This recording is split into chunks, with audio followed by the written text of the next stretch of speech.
Hey, not a huge news week, but still have some quick points I want to share. Well, affordability has been a huge issue with home ownership, but I think a big part of that might be coming from the fact that cars are so damn expensive. Apparently, the average payment is $800, and that's even while more people are taking out 6-year loans, as if I needed another reason not to drive. Um, if your clients have crazy car payments like this, especially if they've taken one out recently after the Fed hikes, they might benefit from a cash out refinance even while rates are elevated. So this is a good thing to share with clients, and I'm happy to provide some graphics if you'd like to see them.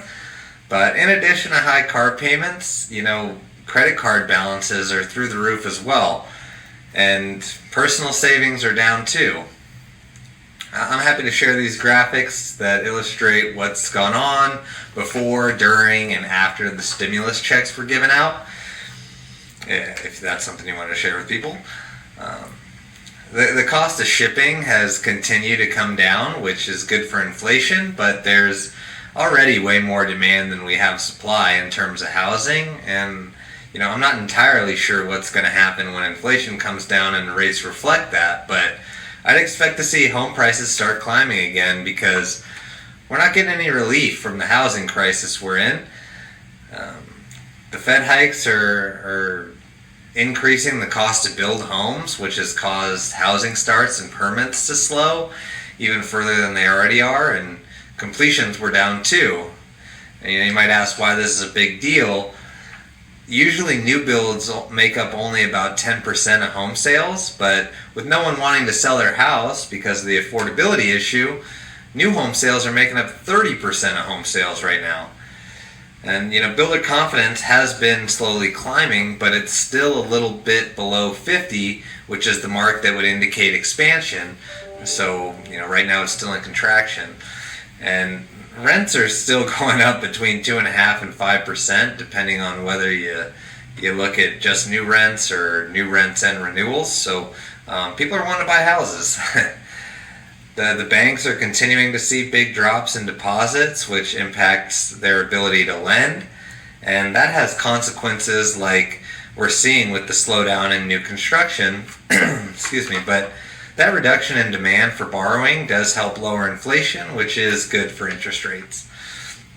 Now, some members of the Fed are wanting to continue with the rate hikes, and they're saying they need to do this because the labor market's strong and there's no recession coming, as well as basing it on the stress test for banking, but saying there's nothing to worry with the banking system. But here's the issue. Unemployment's hit basically its trough and is about to change trajectories. Everywhere you look, there's companies lowering employees' hours, freezing hiring, and in a lot of companies, we're seeing huge layoffs already. The continuing claims for unemployment show that, once people lose their job, right now they're having a hard time finding a new one.